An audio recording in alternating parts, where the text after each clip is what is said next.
Hi everybody, I'm Dr. Joanna Savarese, neuropsychologist and clinical psychologist. Welcome back to my channel. Today I'm going to be talking about the differences between a neuropsychological evaluation, a psychoeducational evaluation, and a psychological evaluation. Over the past several years, I've had lots of parents ask me to differentiate these types of evaluations, and I'm going to do it here today. Okay, in general, a neuropsychological evaluation focuses on cognitive and behavioral aspects related to brain function. A psychoeducational evaluation centers on academic and learning-related challenges and factors. A psychological evaluation has a broader focus on emotional and behavioral well-being. The choice of evaluation really depends on the specific concerns and goals in understanding an individual's abilities and challenges. I'm going to go over more specifically the three different types of evaluations. In order to help parents determine and decide which professional and evaluation best suits their child. A neuropsychological evaluation primarily assesses cognitive and behavioral functions related to brain structures and systems. Areas examined include memory, attention, language, motor skills, problem solving, and emotional functioning. Also, executive functioning. Oftentimes, in addition to paper and pencil testing, examiners will also gather data from teachers and parents. The purpose of a neuropsychological evaluation is often used to understand how neurological factors may impact both cognitive and emotional functioning. Common cases of individuals who come in for a neuropsychological evaluation include brain injuries, neurological disorders, neurodegenerative disorders, neurodevelopmental disorders, including autism or ADHD, and any kind of complex learning difficulties. A neuropsychological evaluation that also measures emotional functioning or aspects of psychological functioning can help differentiate ADHD from other mood-related disorders as well. Okay, a psychoeducational evaluation often emphasizes on academic performance, specific learning styles, and educational needs.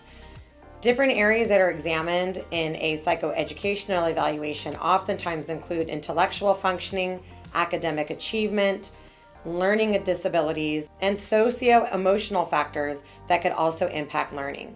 The purpose of a psychoeducational evaluation is really aimed at identifying specific learning disorders or specific learning challenges that help determine a child's eligibility for special educational services and to help guide educational interventions. A psychoeducational evaluation is almost always necessary in a child who is trying to gain IEP services or a 504 plan in the educational environment. A psychological evaluation is most often focused on a more broad assessment of emotional, behavioral, and social functioning.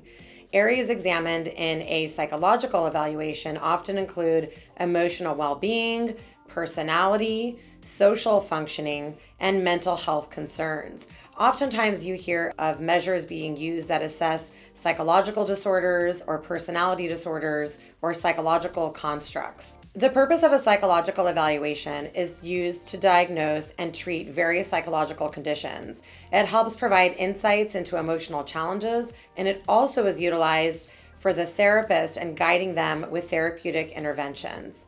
A psychological evaluation is oftentimes and most likely used to differentiate diagnoses to get an accurate and proper diagnosis so that the client can be treated accordingly and consistent with their diagnosis. This could include both medication management as well as psychotherapeutic or psychological interventions. In my private practice, San Diego Brainworks in San Diego, we conduct all three types of evaluations depending on the client's needs and their areas of concern.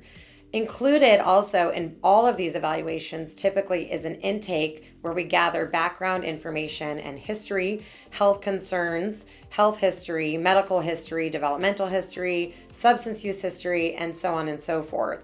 That component is of utmost importance when diagnosing and differentiating diagnosis in all three of these types of evaluations. We also conduct behavioral observations in the testing environment and also in the child, if we are testing only a child's natural environment or in the classroom environment. And lastly, all evaluations typically should include a feedback session where the results of the evaluation are being discussed with the family, with the client, with the school, or with the referring professional. In the description below, I included several links so that you can access different resources regarding these 3 types of evaluations. As always, if you have any questions, you can feel free to email me directly, and my email is also in the description.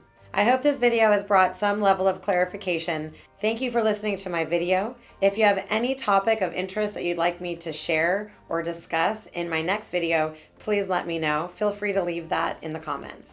See you next time.